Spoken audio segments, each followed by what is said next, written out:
What is up, everybody? Josh here again, and today we have a Sons of the Forest update number 3.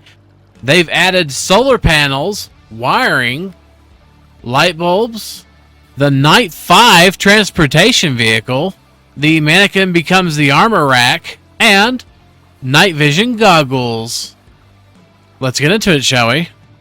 So in patch 3, Night V, Springtrap, night vision goggles, and solar power and more. Hey everybody, this patch adds a new rideable EUC, the Night V, pronounced Night 5, a pair of night vision goggles, a new spring trap that will launch enemies, and brings a first pass of solar power and light bulbs to the building system, along with a bunch of more fixes and other improvements. As always, please continue to post your bug reports and feedback in the discussions area in the community hub. So here's the features that they've added. They've added the rideable EUC Night 5, the night vision goggles, solar panels, light bulbs, and wires added to the construction system. Ramp stairs can now be built between a beam and a wall. You got the spring trap, the working armor rack, which replaces the mannequin, and added a button and options to delete saves. Also limited amount of save slots to 30 to fix issues with Steam Cloud Sync.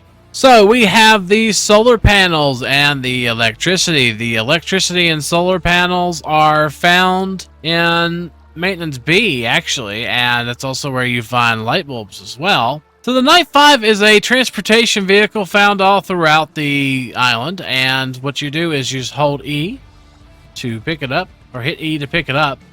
You left click to get on the bicycle, you double tap the spacebar to get off, hit E to pick it up, left click to put it down, and then you use W and S. W goes forward, S reverses, A will swivel left, like so, and D will swivel right, like so. And this thing goes actually quite fast. Let's see if I can get it out of here. And as you can see, this thing is rolling fast. But if you were to hit something, say like a stump, it will eject you.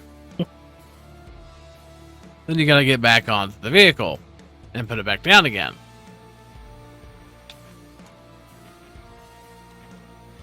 But this thing will scoot, for sure, especially on trails. So I could see us having a lot of fun with this thing, for sure. Now, it does look like it has a battery indicator there on the very bottom, as you can see the little green bar.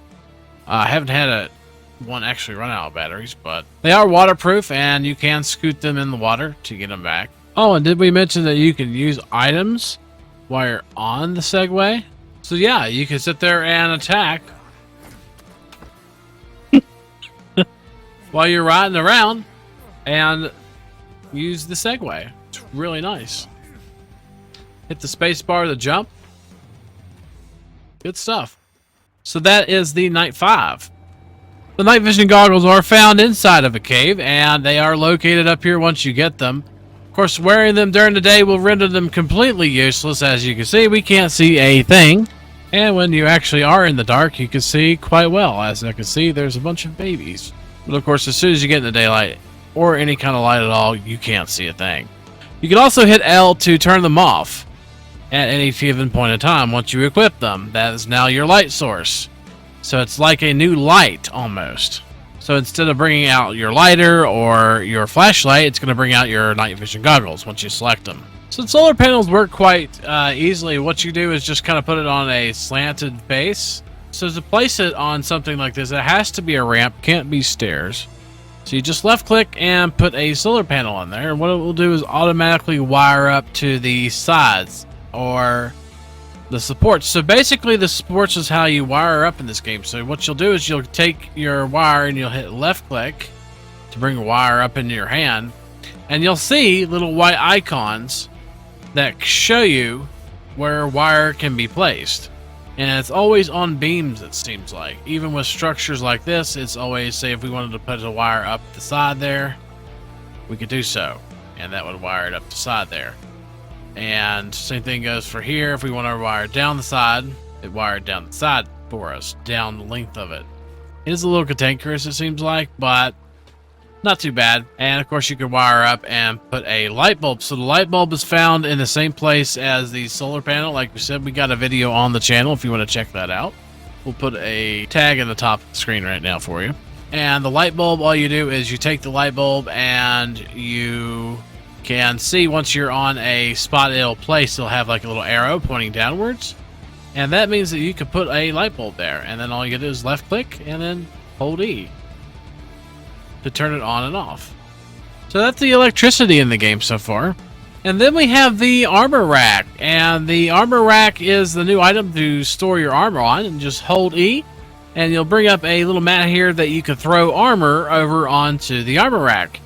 So we're going to throw some creepy armor over there and then maybe some hot armor too. Don't think that's doing anything, but okay.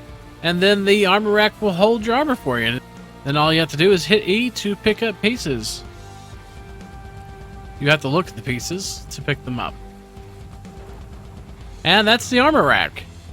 And they also added the spring trap, and it is a trap that you can make to spring things up in the air, like so.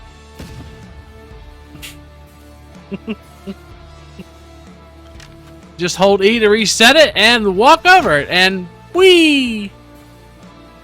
It'll shoot whatever walks over it up into the air.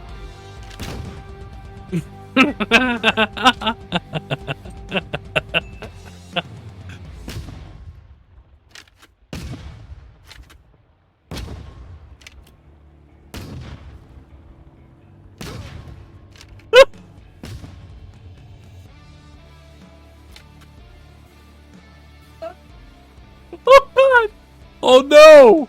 Oh no! Oh no! We didn't mean to. I didn't mean to! I'm sorry! You're done. You're done. You're gonna have to just respond though. We did progress. What? What was that? I'm sorry you had to respawn.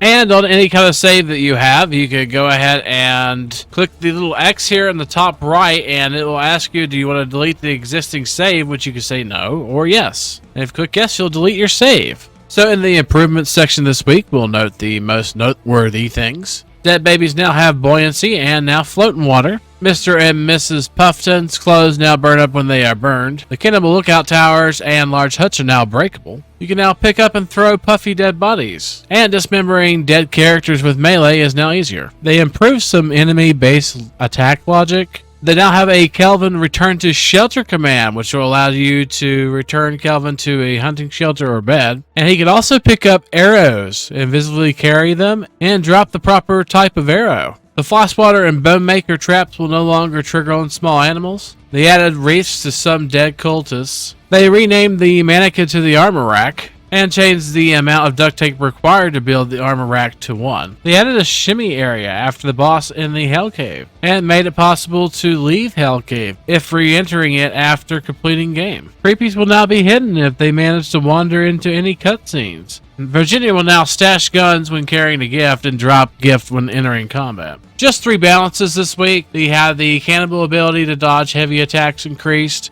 John 2 damage to structures, and enemies now flee further when scared. The most noteworthy things in fixes this week is, looks like they fixed an issue with nomad cannibal families spawning more than the maximum amount allowed. In fixed cases of where you could glitch out of the world with a stick.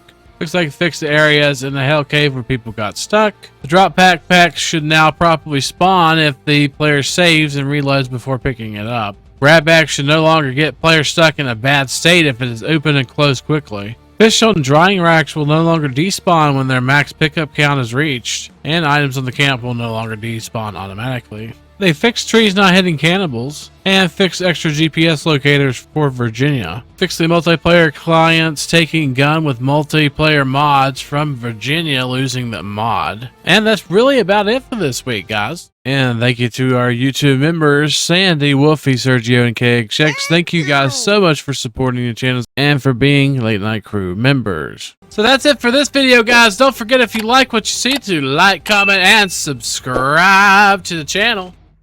And hopefully, we'll see you next time. Peace.